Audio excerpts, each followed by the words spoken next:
soy Paula, alumna de Lingüística Aplicada de la tarde, y he elegido estar en este grupo de debate, al igual que en el proyecto, porque llevo ya bastante tiempo metida en esto del lenguaje inclusivo.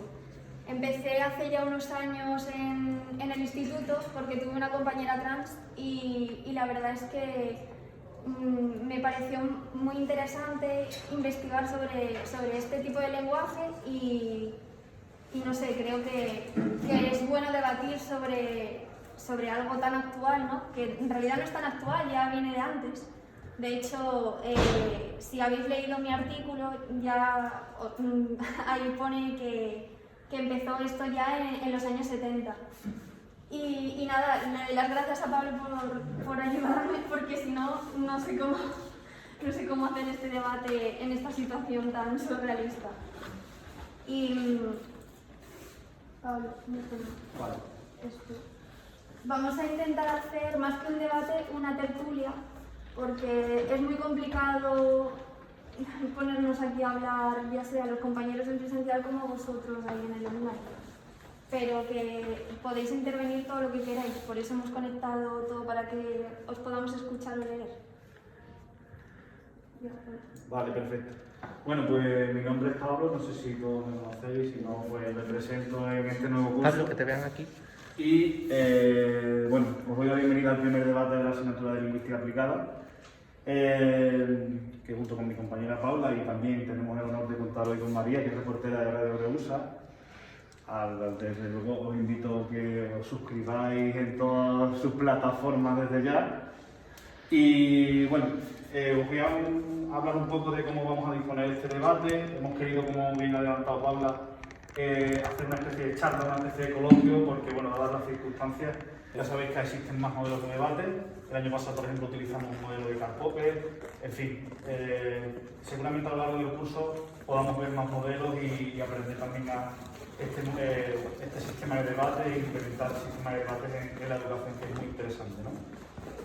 Nosotros hemos decidido que la mejor opción, dadas las circunstancias, era un debate de libre participación, donde participemos con la mano alzada simplemente, ¿vale?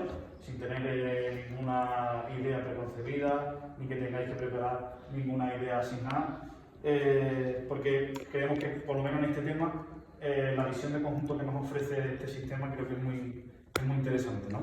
Y además también como primera toma de contacto, pues creo que era la mejor opción.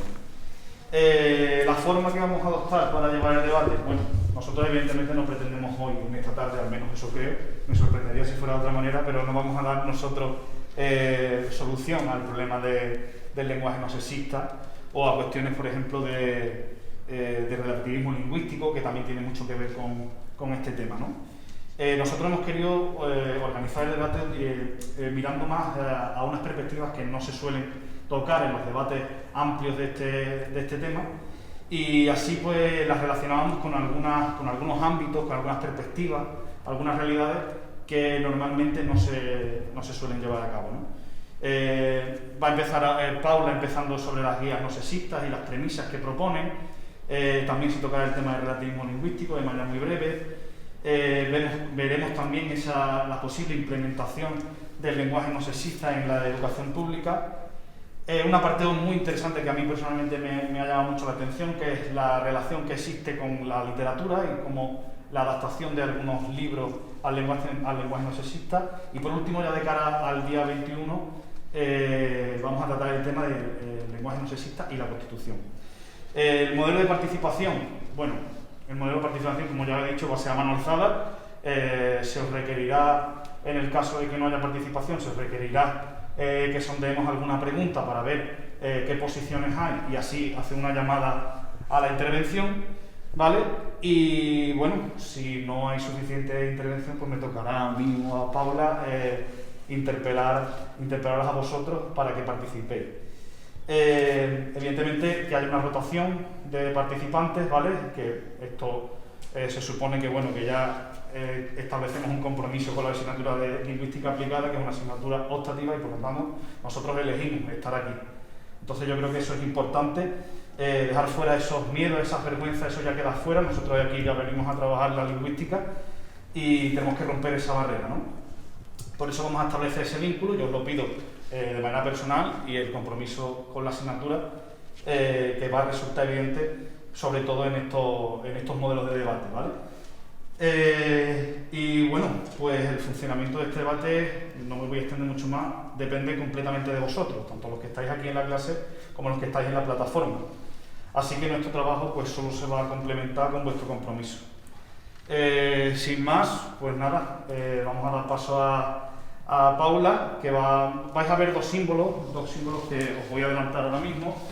Este primer símbolo en esta diapositiva, unas comillas, eso lo que nos indica es que Paula pues, va a dar una introducción a la pregunta, ¿vale? Y luego vais a tener un signo de exclamación donde ahí vamos a poner a debatir, y ahí es donde vamos a empezar a debatir en esa cuestión en concreto, ¿vale? Así que bueno, pues no me enrollo más y os dejo con Paula, ¿vale? Gracias, Paula. Bueno, sabéis que tanto la RAE como otros ya sea catedráticos, profesores, es que la gente, ¿no? En el día a día pues se debate mucho sobre este tema. Y precisamente os enviamos un artículo de la RAE, de Ignacio Bosque, que estaba en contra de ese lenguaje inclusivo, ¿no? Entonces os vamos a dejar unas citas que son las que vamos luego a analizar, ¿no? Por así decirlo. Empezamos con una primera intervención de Ignacio Bosque sobre las guías del lenguaje no sexista, que dice que se analizan en ellas no pocos aspectos del léxico, la morfología o la sintaxis. Sus autores parecen entender que las decisiones sobre todas estas cuestiones deben tomarse sin la intervención de los profesionales del lenguaje. Vale, hasta ahí bien. Pero yo lo que veo en esta diapositiva, o sea, en este comienzo de esta introducción de Ignacio Bosque, es que nos dice que ya estas cuestiones del lenguaje, este lenguaje inclusivo, que si no hay lingüistas que se hayan dedicado a analizar este lenguaje, que ya no vale. O sea, ¿creéis de verdad que los lingüistas son los que deben tomar estas decisiones sobre llevar a cabo un lenguaje nuevo? Pues veréis, yo tampoco soy aquí una profesional del lenguaje inclusivo, pero lo que sí que os puedo decir es que el criterio para decidir si existe o no lo deben elegir unos lingüistas, ya que la lengua forma parte de nuestra historia, ¿no? O sea, de la sociedad, de nuestro día a día. Entonces, en mi opinión, pues es que por mucho que se diga, por mucho que un lingüista hable sobre este tema, es que no depende de nosotros, sino de la sociedad que nos rodea. Exactamente, es que son los hablantes. Es que si los hablantes son los que deciden utilizarlo, pues al final se acabará aceptando. Si no, no. Yo tengo una pregunta, Sí. no sé si puedo preguntar. Sí, claro. si podéis intervenir todo Vale. lo que queráis. A ver, es una pregunta y no estoy diciendo que yo tengo una posición férrea al respecto, pero obviamente la lengua, vamos a hablar del español, es una lengua viva porque los hablantes hacemos esa lengua, ¿no? Entonces, esto va evolucionando, va cambiando y por lo tanto el lenguaje inclusivo también se podría introducir aquí. Pero no necesitamos unas reglas gramaticales, por ejemplo, para así formular una lengua como tal, ¿no? Porque yo creo que no puede ser la anarquía del lenguaje esto, sino que, vamos, no lo sé, yo lo estoy preguntando y yo no tengo ni idea, literal. Sí, ahora ya verás, porque Me adelanto. Ignacio habla también de esto y también Mercedes Bengoechea habla al respecto y lo vamos a ir viendo, pero vamos, yo tampoco soy profesional, pero también doy mi opinión y yo también pienso como tú. Dice Mar que Mercedes en su vídeo explica muy bien la idea de que los hablantes deben ser los que cambien la lengua, claro, y Ricardo, y es ahí que entra en escena la sociología. Claro, es que nosotros tenemos una visión de lo que llamaba Platero en lexicografía de académico-centrismo. Creemos que la academia, todo lo que diga la academia es lo que se tiene que hacer y no es así. Realmente la academia lo que hace es que recoge lo que nosotros decimos.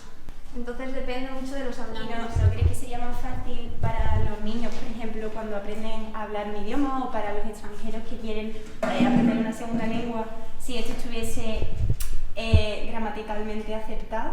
O sea, creo que sería muchísimo más fácil para todos, pero ¿cuántas facilidades realmente daría? Yo te lo estoy haciendo preguntas porque literal que no tengo ni idea y quiero informarme, vaya que no... Yo creo que el lenguaje inclusivo se puede llevar de muchas maneras, ¿vale? No tiene por qué ser el todes que todo el mundo conoce o el uso de la X o de la E, que eso es lo que yo defendía en mi artículo. Realmente no me posiciono en ningún lado, ¿vale? Yo lo intento hacer lo más objetivo posible, pero creo que tenemos suficiente contenido en nuestra propia lengua para llevar un lenguaje inclusivo sin necesidad de utilizar Total, sí. Te quiero preguntar directamente, ¿tú estás a favor del lenguaje inclusivo? Yo... Porque no lo estás utilizando, por eso lo pregunto. Yo realmente me gustaría llevarlo a cabo. O sea, yo estoy ahora mismo en un momento de investigación sobre el lenguaje inclusivo y me gustaría aprender a utilizarlo.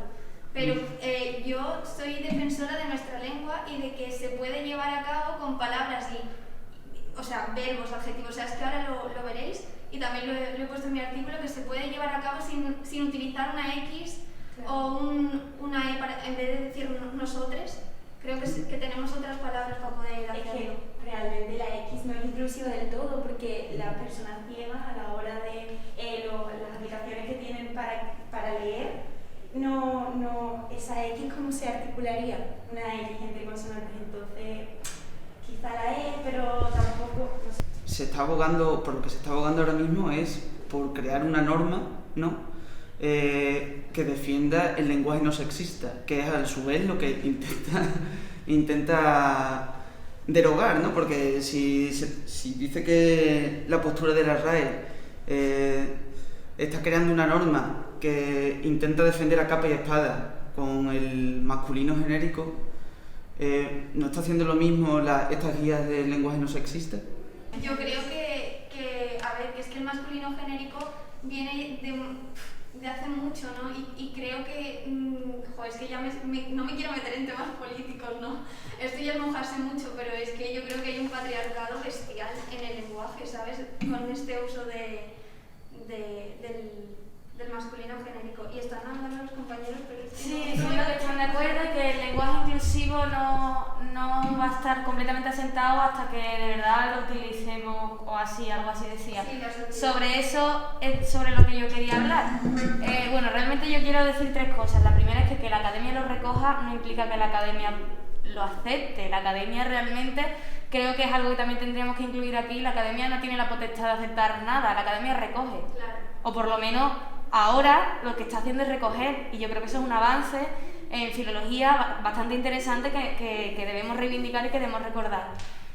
Por otro lado, en cuanto a lo que han dicho ahí en Blackboard, de que hasta que no lo utilicemos realmente no se va a sentar, no se va a recoger, también yo creo que, aunque yo de primeras no sea la persona que esté más de acuerdo con esto, ¿no? Sobre todo con lo que la propuesta, ¿no? El todes, el no sé qué, esa propuesta concreta, realmente lo que estamos haciendo es tirar de favoritismo a la península flipante, porque no tenemos que olvidar que el español, porque estamos hablando de nuestra lengua, claro, no se utiliza solo aquí, que aquí no sea tendencia no implica que no tenga que haber una academia que la recoja y que no haya unos hablantes que la utilicen.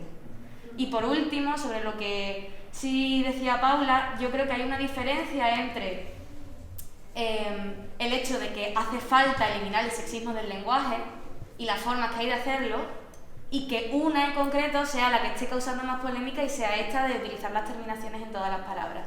Como yo creo que también se quería referir Paula, tendríamos que eliminar, para empezar, muchísimos gestos, porque recordemos que la lengua no es solo lo verbal, muchísimos gestos que acompañan a lo verbal que hacen hincapié en ese sexismo y en ese machismo al final.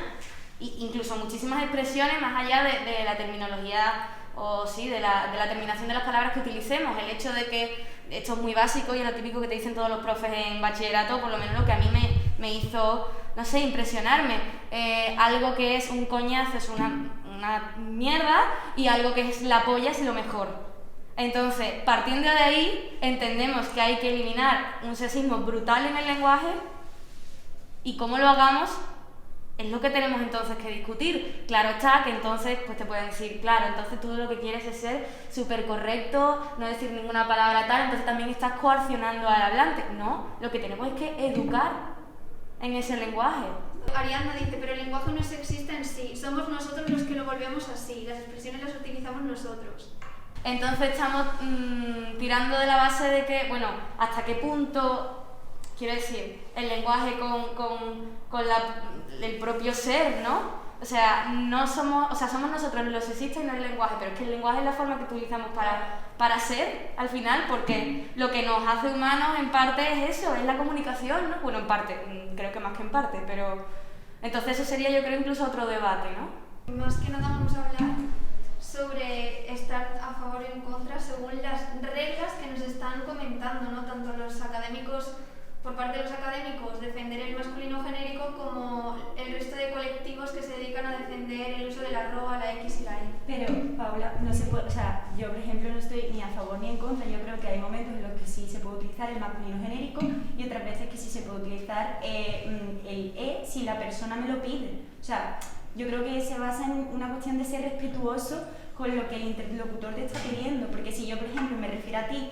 como, hola, guapa, yo qué sé, ¿vale? Y tú me dices, no quiero que me llames así, yo jamás te llamaría así, pero yo de primeras creo que sería mi reacción por la educación que me han dado y por la lengua como la he aprendido. Entonces es lo que dice ella, quizás es una manera, o sea, quizás el problema viene desde la educación desde que somos pequeños. Hombre, por supuesto, vamos, yo pienso como tú que eso viene de la educación, ¿no? De todas formas, el ejemplo que ha puesto ella de las palabrotas, que supongo que podemos decirlo porque somos todos adultos ya, estar hasta los cojones es estar harto. Y venga, ya una polla, eso es como, venga, una tontería. Entonces, yo creo que los insultos en sí pueden ser sexistas y pueden no serlo también. No, yo quería apuntar eso, que hasta qué punto crear una norma sobre el lenguaje inclusivo propiciaría la inclusión de las personas, porque por ejemplo el inglés es una lengua que a priori y en teoría no tiene género ni sexo en su gramática. Entonces, ¿son los ingleses no sexistas? ¿Tienen lenguaje inclusivo? ¿Hasta qué punto? Que ya plantea esa idea. Sí, decía que hasta qué punto, como comentaban algunos compañeros, sería necesario establecer normas, ¿no?, en el lenguaje, porque entonces ¿dónde queda la libertad de uso, la creatividad y espontaneidad que caracteriza también al ser humano, ¿no? Y yo creo que el punto está en respetar.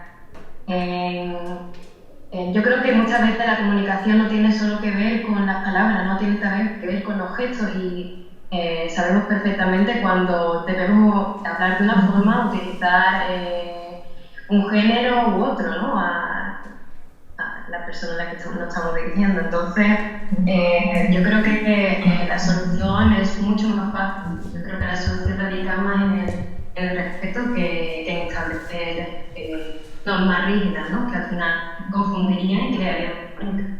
Claro, es que puede ocurrir que haya personas transexuales que no se hormonen y porque libremente hayan decidido no hormonarse. Entonces, imagínate que es una mujer transexual, pero físicamente, o lo que es comúnmente visto, es un hombre, aunque realmente esa persona se siente mujer.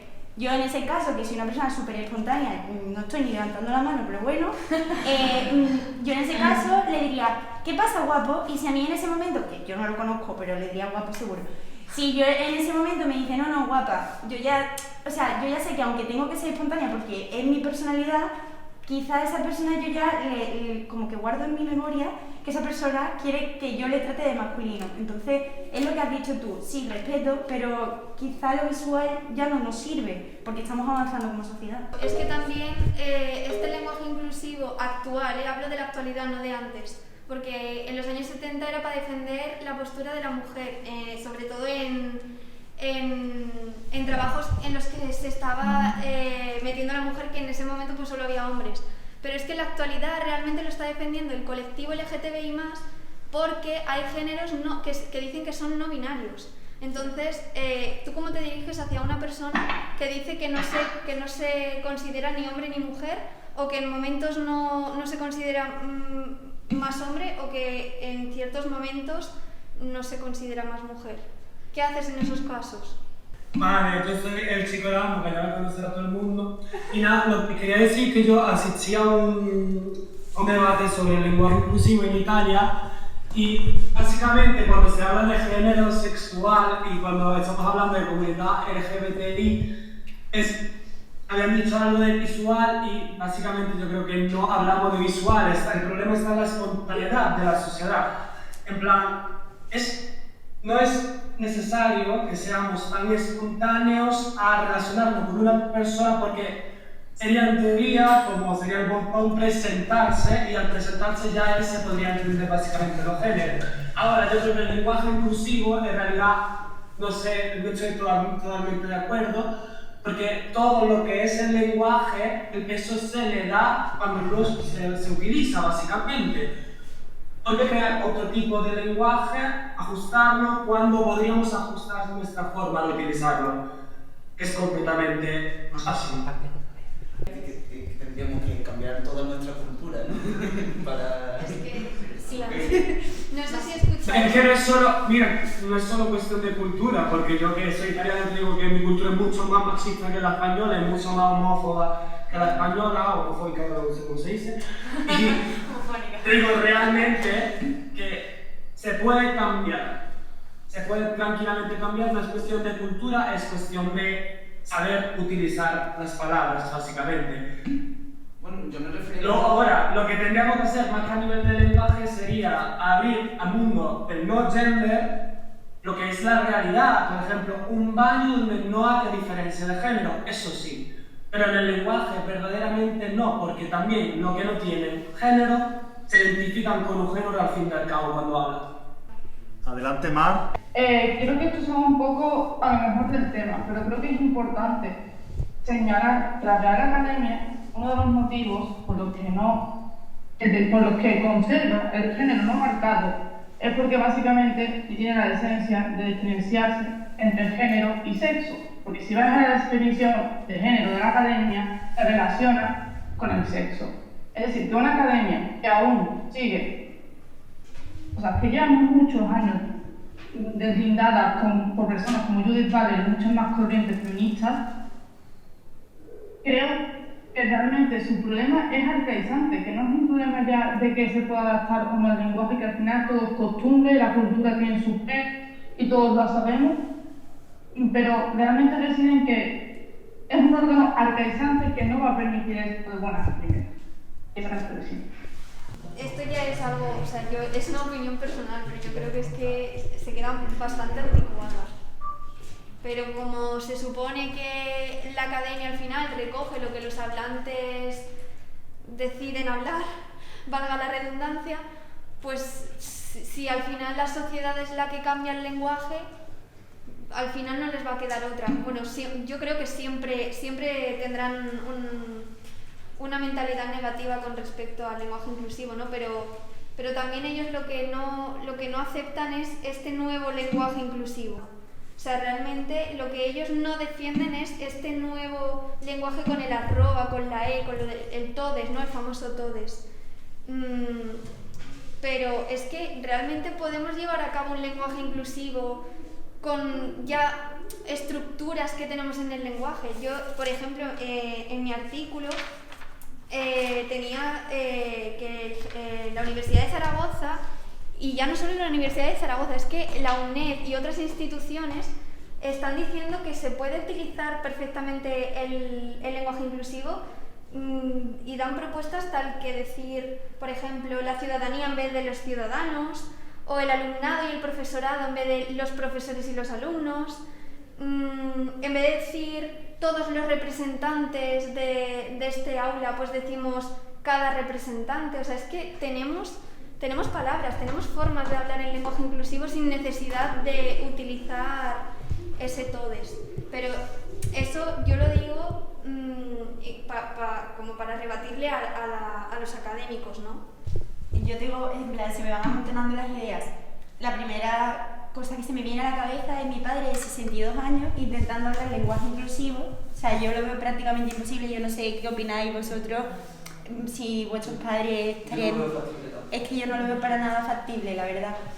Pero luego comprendo que a la hora de generalizar, yo creo que no estamos hablando de un caso concreto de hablar a una persona en sí, sino en un caso concreto como los profesores a la hora ya he dicho profesores, bueno, el profesorado a la hora de hablar y referirse a nosotros. Pero sí que es verdad que hace 2 años, justo aquí en la facultad, hay un profesor que nos trataba, como éramos más mujeres que hombres, pues nos trataba de femenino. Y sonaba raro. Y lo curioso es que no sonase raro, porque él lo intentaba hacer para que la mayoría de personas que estábamos en el aula estuviésemos contentas con su cometido, pero realmente a mí, que soy mujer, me sonaba rarísimo. Y yo no sé si a vosotros os suena esta historia de que hay un profesor que nos trata... Sí, ¿no? Pues eso. Que no, digo que es que como es algo que tenemos interiorizado, el que directamente se nos hable en masculino, por eso al final nos suena raro. Pero yo también he tenido una profesora que cuando vio que éramos más mujeres que hombres, pues se refería a nosotras como eso, como nosotras, ¿no? Porque decía, ¿por qué tenemos que utilizar un masculino si aquí estamos en mayoría mujeres? Y es que en el chat también estaba diciendo Ariana, que entra en juego la economía del lenguaje. Eso también lo habla Ignacio, y también lo iba a rebatir después Mercedes Bengoechea, pero vamos a ver qué dicen María y Pablo y ya entramos en ese tema. A ver, yo creo que una de las ventajas que tiene ahora mismo el lenguaje inclusivo o el lenguaje no sexista en nuestra sociedad es que precisamente es una opción, y creo que eso es fundamental, ¿vale? No es una imposición. Yo creo que la lengua no actúa nunca por imposición, y cuando lo ha hecho ha creado controversia, ha creado problemas. Entonces, lo que realmente identifica al lenguaje inclusivo es que es una opción, y nosotros como hablantes tenemos opción de hacerlo o no. Eso sí, ¿merece la pena ese esfuerzo? Evidentemente habría que diferenciar entre digamos, los ámbitos donde nosotros nos comunicamos, ¿no? Si nosotros hacemos uso de nuestra lengua natural, bueno, pues como hablamos en casa, como hablamos en la calle, yo creo que es muy difícil, como decía Ángela, adoptar una posición de lenguaje inclusivo, pero sí que se podría hacer un esfuerzo, además mínimo. De hecho, yo creo que esta idea creo que se la pillé a Juan Pablo hace un tiempo, creo que sí. Y se podría hacer un esfuerzo mínimo por escribir una carta, por mandar un correo, por rellenar una solicitud, en fin, ese tipo de prácticas de lo que conocemos como lenguaje formal, ahí no tenemos ningún problema en adoptar un lenguaje inclusivo. Y como tenemos la opción de hacerlo o no hacerlo, y la lengua, creo que no conozco nada más democrático que la lengua, pues por eso yo creo que el lenguaje inclusivo va a depender de nuestras prácticas. Si abogáis por el lenguaje inclusivo, ¿por qué no lo utilizáis? ¿Por qué no lo intentáis implementar vosotros en vuestro dialecto? Créeme, es muy complicado, ¿eh? Yo cuando escribo por WhatsApp, fíjate, por WhatsApp, ya lo intento. Y cuando escribo algún correo a los profesores mismos, pues es que es muy difícil. O sea, escribiéndolo, es lo que ha dicho Pablo, yo escribiéndolo sí que lo intento, porque soy más consciente. Pero en el habla, ¿cómo lo hacemos en el habla? O sea, tenemos que aprender, ¿no? Pero entonces, lo que estamos haciendo realmente es imponer, ¿no? Algo que realmente no estamos utilizando. Entonces, ¿hasta qué punto eso es natural para con el lenguaje? Eso es lo que yo también siempre me planteo. Es que, como no es lo mismo el habla que lo escrito, dice, cuanta más gente se conciencie y tú más lo oigas, es cuando los hablantes lo van a... Claro, el problema, Anabel, es eso, ponerte a hablar en lenguaje inclusivo. Entra un poco el debate de la visibilidad, ¿no? De si esto se hace por visibilidad, por compromiso, por imposición. Yo creo que una de las teorías donde se suelen apoyar precisamente bueno, pues los hablantes que utilizan el lenguaje inclusivo es digamos, la razón de eso, de la visibilidad, de dar visibilidad al problema, y que permite también una conciencia social que luego pues tendrá sus prácticas de actuación, ¿no?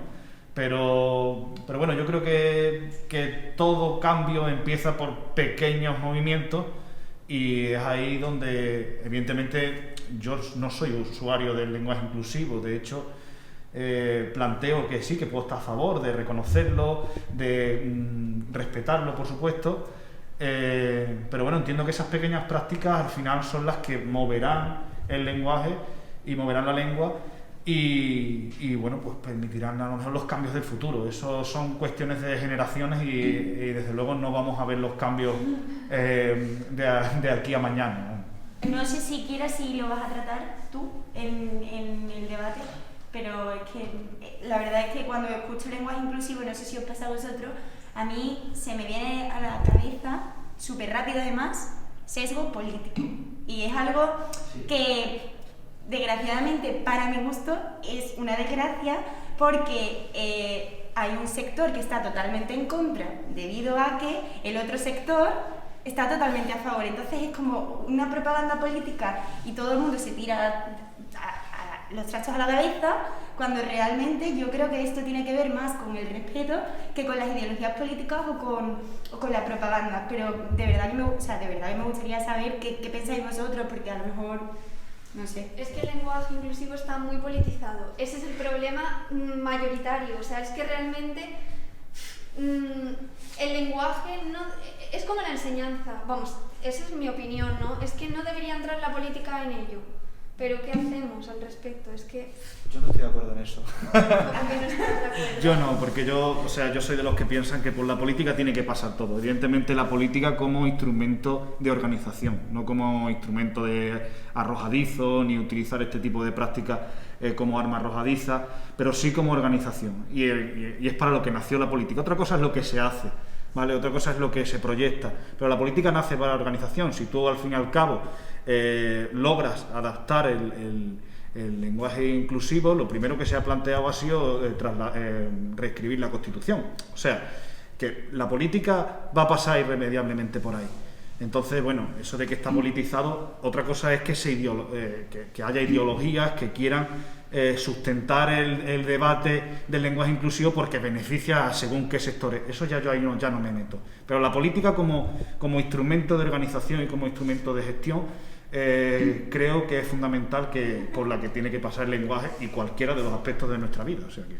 Ana estaba diciendo ya que iba a meterme en política, pero va a ser buena. Yo creo que meternos en política ahora mismo va a ser que no. No, yo simplemente lo que quería era hacer ese hincapié en que reflexionemos sobre si realmente esto debería de pasar por el aro, como dice Pablo, de la política, o si esto realmente debería de ser algo férreo para todos, una idea para todos, y que se basase en el respeto, no en si tu ideología si tu ideología política es una u otra, porque realmente no sé si tiene demasiado sentido el politizar algo tan primordial como es el respeto. Pero ya era sobre eso. A mí también me gustaría aportar una idea, porque cuando se habla de lenguaje inclusivo todo el mundo piensa en el género y la visibilización del género, pero nadie piensa, por ejemplo, en las personas sordas o sordamudas, que eso también sería lenguaje inclusivo, porque estamos intentando comunicarnos con personas con las que, deberíamos utilizar otra lengua, ya que ellos no comprenden la nuestra debido a un hándicap físico en este caso, no un hándicap social, como sería a lo mejor el género, las personas trans, que la gente no entiende a lo mejor que pueda existir una persona trans, eso es un hándicap social, pero cuando el hándicap viene de la propia persona, de un defecto, por así decirlo, o una discapacidad física, también deberíamos propiciar el lenguaje inclusivo para incluir a esas personas en la sociedad. Vamos, yo no había pensado en eso, Eso me parece muy muy interesante. inclusivo. Incluir el braille o la lengua de signos, que decir todos y todas, bueno, que en este caso ya se está implementando mucho, ¿no? Pero el utilizarlo de una forma tan cargante como proponen algunas guías de lenguaje, de lenguaje inclusivo. No sé, lo que pasa es que, no sé, poner en marcha un lenguaje inclusivo para sordos y mudos, yo creo que ya es algo utópico, ¿no? Sí, Sí, pero existe el lenguaje yo creo que que sería súper interesante si desde pequeños nos enseñasen a utilizar la lengua de signos, porque me parece, a mí personalmente me parece muy importante, pero bueno. Pero Mar creo que tiene algo que decir. Sí, tenía la mano levantada por Venga, aquí. Mar, habla. Hola, me resulta un poco llamativo o sorprende tanto la idea de que la lengua se imponga tanto cuando tenemos una ortografía que nos impone día a día cómo debemos escribir, los signos de puntuación, ese cambio cada X tiempo por X motivos que muchas veces ni los propios hablantes sabemos, y nos sorprende tanto, pero luego que simplemente el hecho de que en vez de decir todos los niños, digamos, todas las personas o todos los niños y niñas, os moleste tanto, es que es algo que me llama la atención. Yo creo que no es cuestión de molestia. Yo creo que, bueno, es que... A lo mejor molestia para nosotros no, pero sí Claro. que hay gente que Claro, se molesta. claro. Me refiero a que os sorprenda el hecho de que haya que hacer un esfuerzo, porque de hecho había dicho la palabra imponer, que la he apuntado y todo porque me ha llamado muchísimo la atención que haya dicho que se está imponiendo un tipo de lenguaje. Y es que realmente no es imponer, es adaptarse a las nuevas corrientes, como todo. Adaptarse a través de la imposición de una norma, ¿no? Una nueva norma. Sí, realmente es así, yo Sí, lo digo claramente. Sí, pero que es lo mismo, ¿no? Lo mismo que se está intentando quitar, se está intentando poner, pero de otra forma distinta. Pero, por ejemplo, la tilde diacrítica de solo se quitó hace 10 años y yo sigo utilizándola. O sea, yo creo que, como habéis dicho, y esto está clarísimo, la lengua los hacemos los hablantes porque para eso es una lengua viva. Y a mí no me sale el utilizar el lenguaje inclusivo, aunque entiendo su importancia y a veces hago esfuerzo, pero de verdad que es que no me sale. Y quizás es lo que explicaba antes, que quizás si me lo hubiesen enseñado desde pequeña, es que ni de broma se me hubiese pasado por la cabeza no utilizarlo, pero es que desgraciadamente no se hace así desde pequeño. Entonces el problema no viene de nosotros, a nosotros no nos han enseñado esto. El problema realmente es concienciar a la sociedad de que a los niños hay que hacerle ver que el lenguaje inclusivo es importante. De hecho, Daniel Jiménez está diciendo que serán otras generaciones las que lo usen. Es que nosotros ya estamos hechos a otro sistema, ¿qué es eso? Hola, es que realmente vivir, por favor, que nadie se tome esto una crítica, ante todo, que lo digo desde que no quiero criticar ni que nadie se sienta ofendido. No, tú hablas. Vivir en la comodidad de no me han enseñado esto y no tengo que aprender esto, pues a mi madre tampoco le enseñaron y lo he tenido que aprender porque la sociedad se lo ha impuesto. Y así 20.000 cosas más. Entonces, es que vivir en la comunidad de a mí como seres humanos tenemos y adaptarnos a nuevas circunstancias. Se le corta. Bueno, se te corta, pero más o menos creo que te hemos entendido. Sí, yo estoy de acuerdo contigo, Mar. De hecho, yo, aunque ahora no me esté saliendo, yo intento aprenderlo e intento llevarlo a cabo. No con el todes, pero con otra forma, pues sí. Sean, quiero hablar, Sean.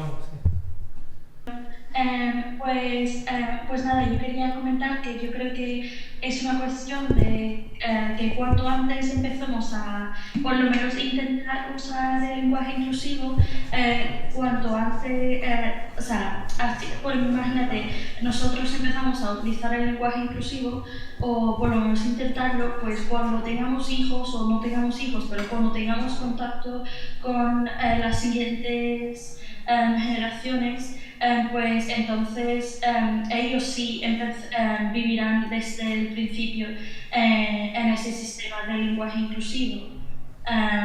Así que creo que, aunque para nosotros ya yo lo veo bastante difícil cambiarlo 100% de un año para otro o un día para otro, yo creo que es importante que por lo menos hagamos el esfuerzo, porque al final somos nosotros que vamos a crear el sistema. Vale, pues ahora yo con lo que ha dicho Sean, os voy a decir una cosa, ¿vale? Os voy a plantear otra cuestión. Si la cosa está en enseñarle a las nuevas generaciones este lenguaje inclusivo, vosotros veríais bien, dejo la pregunta en el aire, ¿veríais bien el empezar a poner en las clases, ya desde primaria y secundaria, en los libros este lenguaje inclusivo? Depende del lenguaje inclusivo, sí, por supuesto. O sea, a mí lo que realmente no me gusta, abiertamente lo digo, es el E o la X, porque la X no lo veo inclusivo para las personas que carecen de visión. Entonces, el E y el X no me parece, pero un lenguaje inclusivo, como has explicado tú, sin que se salga de la norma, yo creo que incluso todos lo podemos intentar, ya no es por comodidad o no, sino porque... Ojo, la norma que tenemos ahora. Claro, o sea, porque norma la norma cambiando. realmente es una norma que tenemos ahí, pero que nosotros podemos cambiar la norma, ¿sabes? Yo creo que se debería de inculcar, y es más, creo que se inculca ya, porque antiguamente, por ejemplo, cuando yo estaba en primaria, la niña era niña, los niños se sentía niña, era un niño. Y actualmente yo esas libertades, yo las estoy viendo en primaria y en secundaria, o sea que antes de empezar. Sí, bueno, en el chat está diciendo, precisamente, dice Elena, no sé hasta qué punto eso sería guay o no. ¿Quiénes serían los que establecen las reglas? ¿Quiénes son los que establecen las reglas? Buena pregunta. Claro, el problema es que para que se pueda inculcar en la docencia tiene que haber una regla al respecto. Y eso es lo que no está viendo. ¿Por qué? Porque no hay consenso ni siquiera para Claro, eso. porque precisamente son los académicos los que no lo aceptan. Entonces ya creo que parte de ahí, ¿no? Con lo cual, ¿hasta qué punto es el hablante que marca la norma? Dice Daniel, yo estoy de acuerdo, pero ¿de qué forma, qué organismo será el encargado de inculcar este lenguaje? Sí, bueno, más que el organismo es una cuestión de forma, ¿no? De qué es lo que se va a inculcar y qué es lo que no, quién decide eso. El organismo, bueno, con organismo pudiera ser cualquiera. La cuestión es quién configure o quién conforme ese organismo. Bueno, y si en vez de en los libros fuese el profesorado el que se encargase de inculcárselo. Su libreta de cátedra. Claro, Dentro de una programación concreta, ¿no? Claro, pero es que ahí sí que sería una locura. O sea, ahí cada profesor haría lo que le diese exactamente la gana y realmente, imagínate que tú el día de mañana tienes un hijo, ¿no? Y tu niño está en primero de primaria y le han enseñado una cosa y ahora en segundo de primaria le enseñan otra, totalmente distinta y así. Entonces, yo creo que una regla, por lo menos para los niños que están aprendiendo a hablar, sí, mínima, por lo menos. Pero, ¿y esa profesora que yo he tenido, por ejemplo, y que tú, ese profesor que has tenido, sí, que se refería a la clase como, o sea, en femenino, porque éramos más mujeres, a ti y a mí nos resultaba extraño, por ejemplo. Claro. Pero, ¿y si eso se cambiase? ¿Creéis que eso se podría cambiar para que no fuese extraño? Pero a mí me resultaba raro porque era el primer profesor que se refería a mí así, Claro. bueno, a mí o a una clase. Entonces, si desde pequeños nos inculcan eso, genial. Pero si ahora en primero de primaria utilizan el masculino y ahora en segundo utilizan el femenino, luego utilizan el E, yo creo que para un niño que está aprendiendo a hablar, que está aprendiendo la gramática de una lengua, es un lío y es un problema, creo.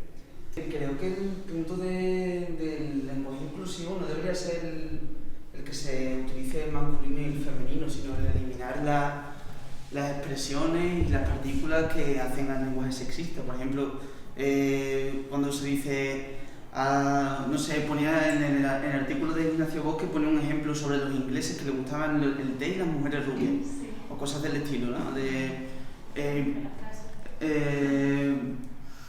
Vincular un masculino genérico efectivamente solamente a los hombres y desde una visión,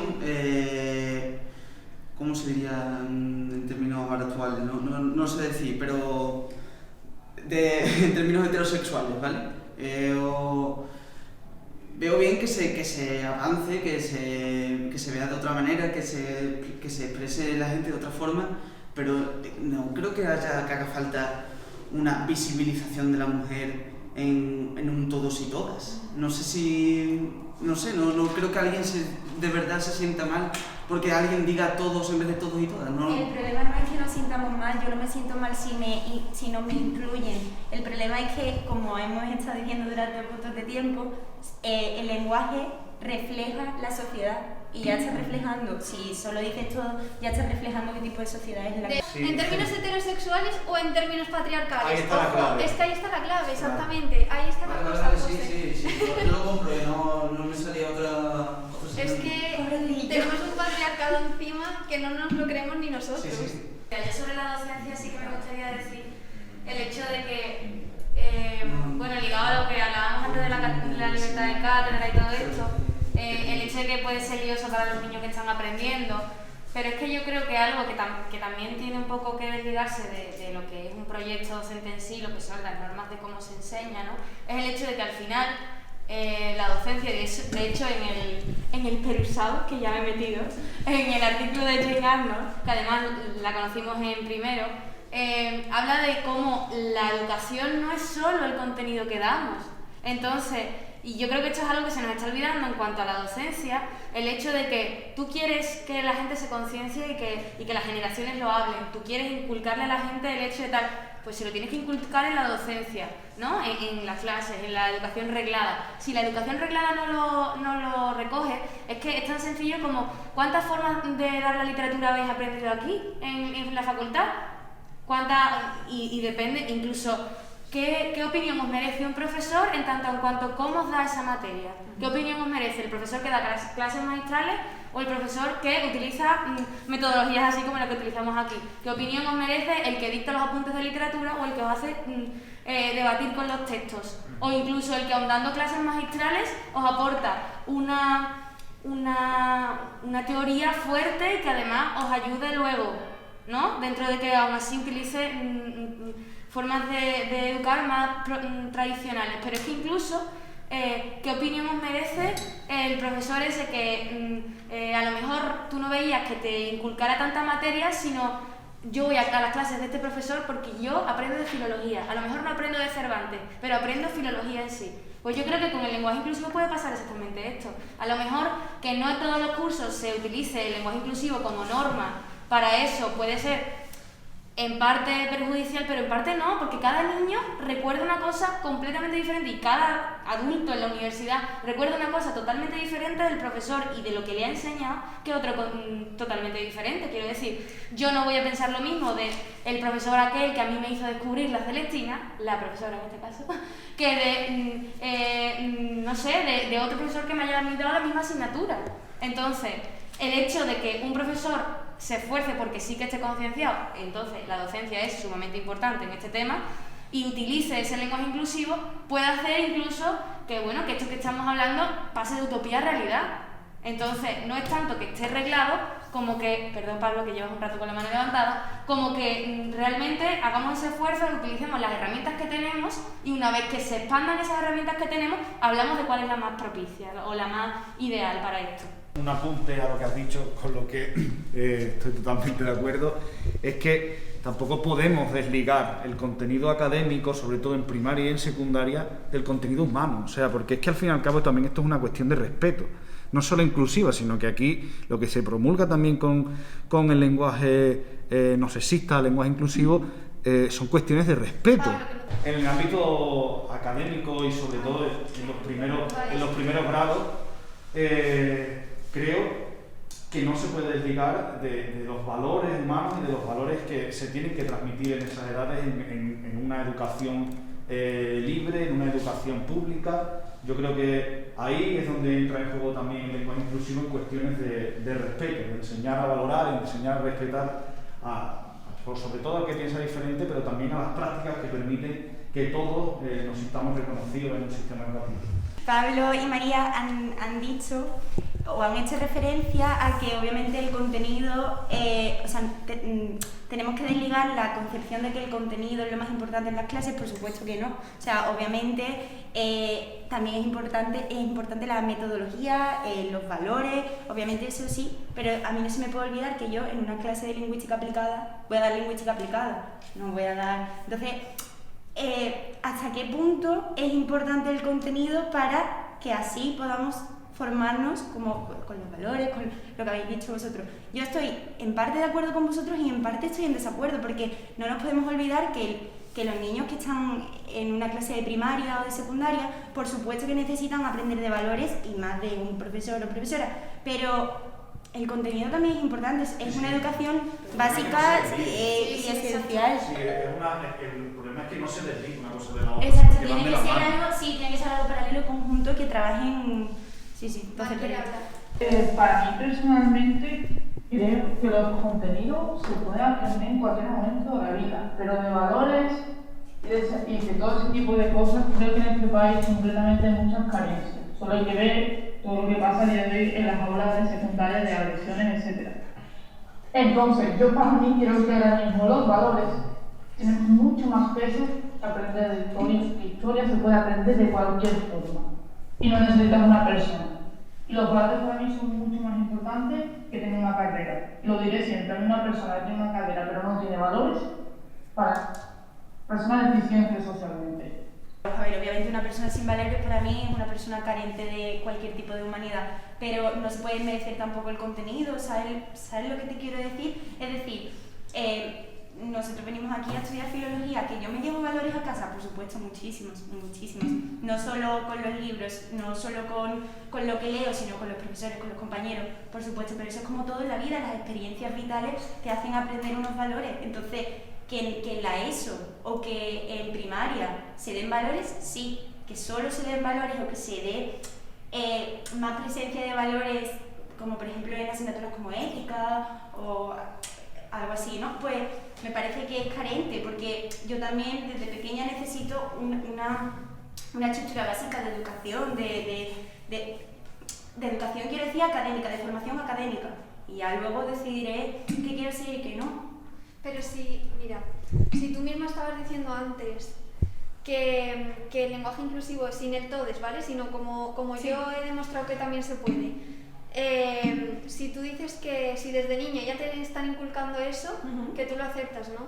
Sí. Pues la cuestión, no estamos hablando de una clase de la universidad, vamos, creo que Mar se refiere también a eso como yo, que es el poner, o sea, no imponerle, no quiero imponer. Eso, enseñarle ya a los niños desde pequeños a utilizar ese lenguaje inclusivo. Sí, pero independientemente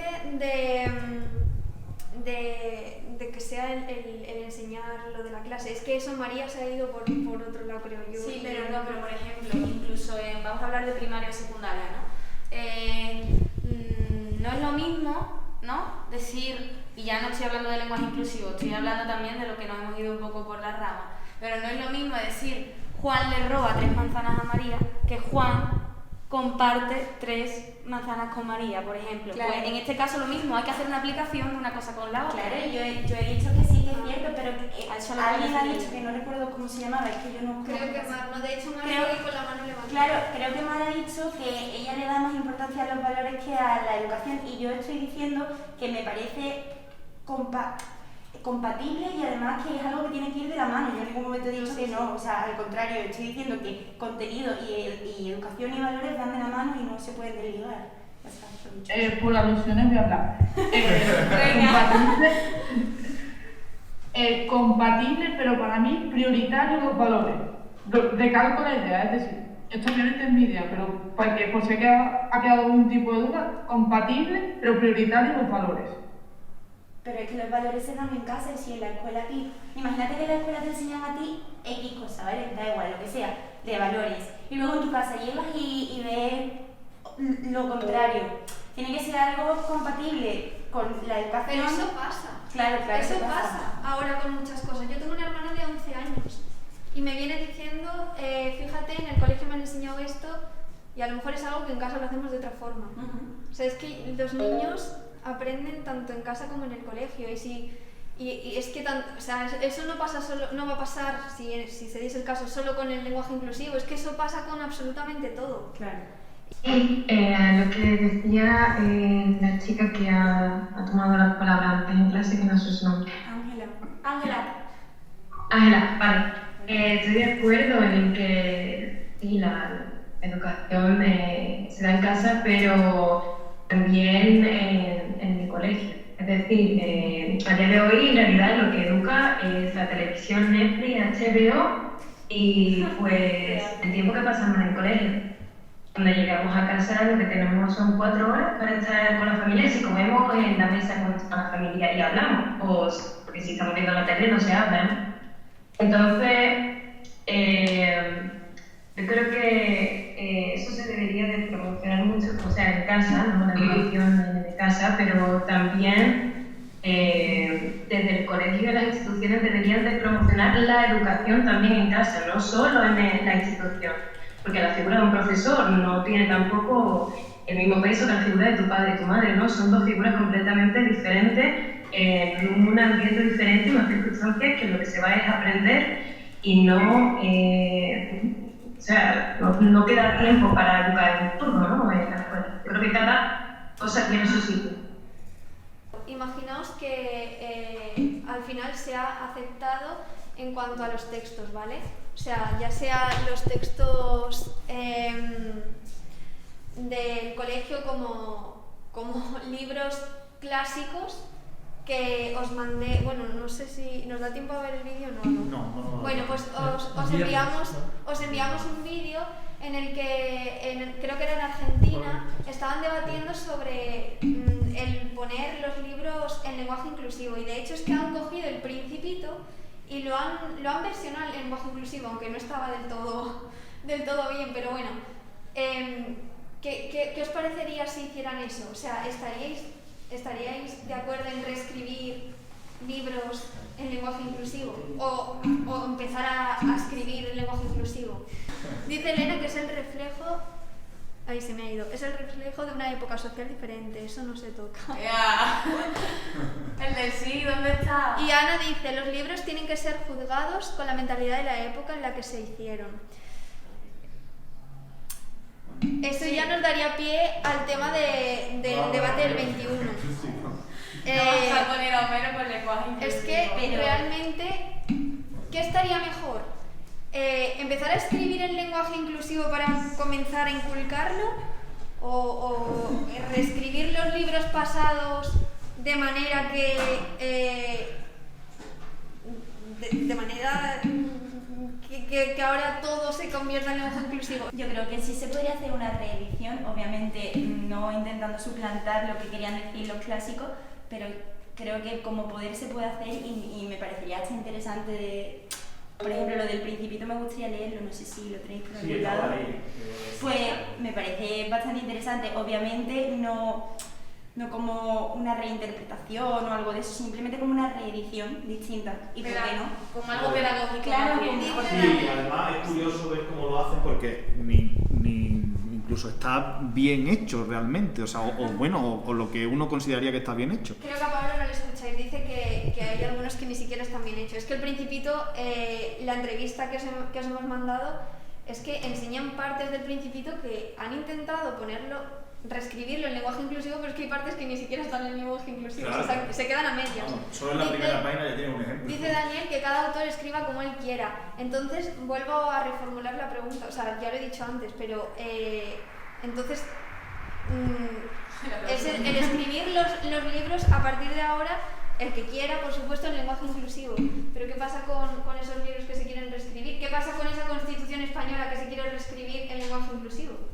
Pues que la Constitución no es obra de un solo autor y que además representa toda la ciudadanía, no es una obra particular y privada. Vale, porque al final...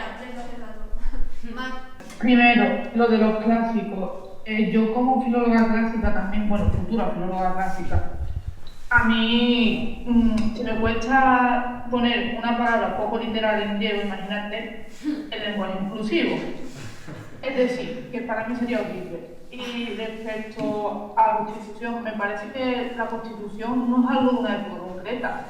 De hecho, es algo que está muy vigente en nuestro día a día. La Constitución es nuestra máxima ley, la que nos engloba a todos y todas. Vamos a ver, con una cosa sí, con la otra no sé. Bueno, el de la reescritura de los clásicos, pero no sé, la postura de Mal me está pareciendo un poco impune. Repite, ¿qué es lo que te parece mal? No se pone en pie de nuevo porque no. Escribió eso así, ¿quién soy yo para cambiarlo?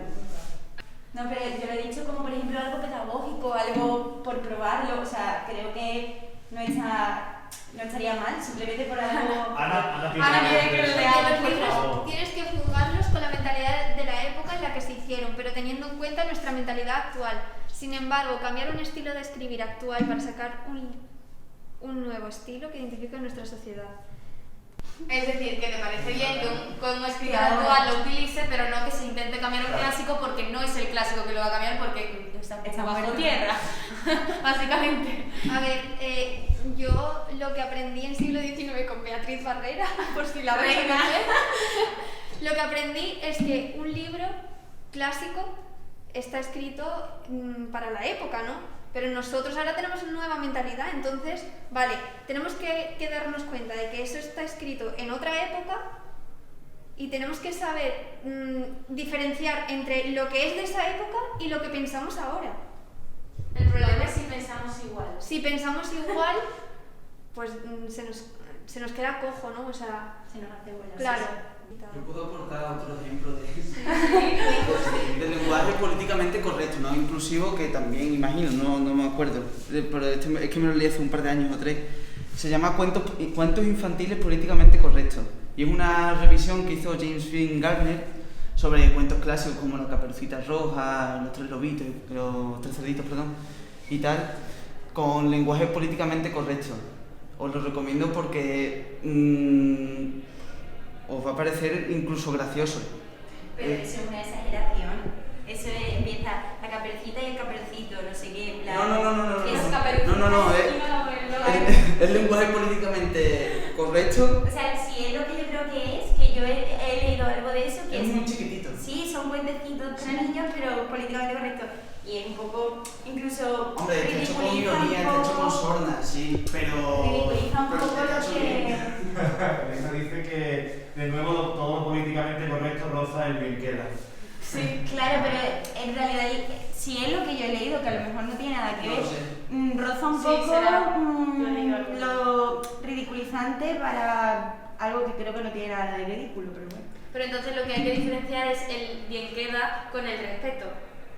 Pero es que eso no es lo que se quiere hacer con esto. Mira, te va a A veces lo parece, eso es así. Uy. Beatriz abandonó la sesión. Explico mi comentario. Sí, me refería a lo que comentaba José de la edición de los cuentos clásicos, escritos políticamente, o sea, desde una visión políticamente correcta. Yo creo que eso fuerza las cosas, o sea, bueno, es creativo desde el punto de vista, podría ser creativo desde el punto de vista de dar otra visión, la visión políticamente correcta, pero forzar todos los textos, ya como hemos mencionado antes, clásicos y cambiarlo a un políticamente correcto, eso es de bien queda. Eso es falso. No me muero. Y nadie lo usa, en plan. Hola compañeros y compañeras, en plan. El desdoblamiento léxico. Exacto, pesa. Es lo que han dicho antes. Es que nosotros tenemos que ser conscientes de que nosotros no vamos a estar. Bueno, perdón, ¿ves? Nosotros. Que nosotros el desdoblamiento léxico realmente no lo. Excepto en cosas formales, no se utiliza. No se debería utilizar porque tenemos lo que se llama la economía lingüística. Exacto, eso es lo que iba a decir ahora mismo yo. Entonces el lenguaje políticamente correcto es ridiculizante de por sí. No, es que si lo llevas a un extremo, como todo, de manera que intentes... Pero entonces, ¿cómo es el lenguaje políticamente correcto o incorrecto? ¿O es correcto completamente o no lo es? No hace o sí falta, o no hay media verdad. pero no hace falta utilizar el chicos y chicas, porque puedes utilizar otras cosas. Los profesores y las profesoras, el profesorado, lo ha explicado ella, o sea... Eso es lo que proponen, es lo que proponen algunas instituciones que yo personalmente estoy de acuerdo. Que tenemos suficientes palabras como para evitar ese desdoblamiento léxico que suena muy pesado. Bueno, pues yo creo que con esto ya vamos a poner punto y final entonces al debate. Como conclusión, bueno, evidentemente sabíamos que no íbamos a sacar de aquí la solución social del problema. Es que no se me escucha, por eso me pongo aquí. Claro, pero ponte aquí que te vean también ellos. Vale, perfecto. Chicos, no sé si aquí me veis. Vale, bien. Bueno, como era de esperar, evidentemente no vamos a aportar una solución eficaz a este problema, pero creo que sí que se han puesto encima de la mesa cosas muy interesantes y sorprende, ¿no? Que, bueno, no hay tanta discrepancia, exceptuando a lo mejor algunos momentos, pero que todos estamos de acuerdo en que esos valores de respeto pues se deben de promulgar, siempre que sean así, evidentemente. Entonces, bueno, pues yo lo que espero es que hayáis disfrutado de esta experiencia un poco atípica para los debates. Seguiremos haciendo nuevos debates, yo desde ya me pongo a vuestra disposición por si os toca organizar uno nuevo con los temas que vienen. Y bueno, que sigamos con esta práctica que a mí me encanta, siempre me gustan muchísimo los debates y creo que es una herramienta muy poderosa que nos invita a desarrollar nuestro pensamiento crítico. Así que bueno, pues muchas gracias a todos. Paula, muchísimas gracias por todo. Échate para allá que no podemos estar los dos. Que lo mismo digo, gracias por hacerlo fácil y por supuesto con respeto. Yo quería decir simplemente, soy el profesor, ¿vale? Estaba aquí con la camarita, lo tengo grabado todo en vídeo. Yo normalmente subo a YouTube privado, que solo lo podáis ver vosotros. Si alguien tiene algún problema, que me escriba y no lo suba ahí, sino lo subo solo a la plataforma, así lo puedo comentar. Luego deciros que han estado en el debate Carmen Junyent y Sergio Marín, que van a ser participantes el miércoles que viene. Y en esta clase tenemos que decidir, ya lo podemos decidir lunes o martes, si para el miércoles vamos a intentar estar aquí viendo el debate, que es online, o preferimos todos estar en casa. Sé que a algunos va a ser difícil estar en casa porque venís de otra clase justo antes, ¿no? Entonces estáis en la facultad, ¿no? Ya lo hablamos el lunes o martes, lo decidimos. Luego también decir que para el viernes, para que no tengáis que repetir todo esto, yo le voy a decir a la gente que intente ver este debate, ¿vale? Que venga ya con ideas y demás, y que podáis construir las preguntas que os hayan faltado, etcétera, porque creo que os ha quedado mucho en el tintero, ¿no? Entonces, es un tema muy complejo que en la lingüística aplicada es uno de los retos que tenéis. Se aplica muchas cosas. Aquí hemos visto enseñanza, por ejemplo, tanto de la primera lengua como de la segunda lengua, pero se puede aplicar en casi cualquier ámbito, ¿vale? Sergio, tú nos has oído, no sé si estás ahí, si nos puedes escuchar y nos puedes valorar un poco. Ya te preguntaré a ti qué tal ha estado el audio, qué tal todo, por si hacemos una conexión el miércoles cuando estéis vosotros debatiendo online en la UNIA, también con Collaborate, si esto funciona para que vosotros podáis también participar con alguna pregunta de lo que digan los ponentes y pueda ser un poquito más interactivo, que el alumnado tenga también la voz. Tendréis la voz a través del chat. Bueno, el chat no, quizás, porque puede molestar a la gente, pero habilitaremos una aplicación Slido, alguna cosa que podáis lanzar. Pero aquí en vivo, si logramos estar aquí en clase, podemos lanzar algunas preguntas a la gente que venga a ese debate, ya lo decidimos. Bueno, los de la mañana, ya sabéis, os voy a mandar esto y os voy a pedir que lo veáis de aquí al viernes. Me van a matar los de la mañana, pero bueno, muchas gracias a todos, muchas gracias y nos vemos el viernes. Un aplauso fuerte desde casa y desde aquí para Paula y Pablo por traer todo este montaje que tenemos aquí, que ha hecho posible hacer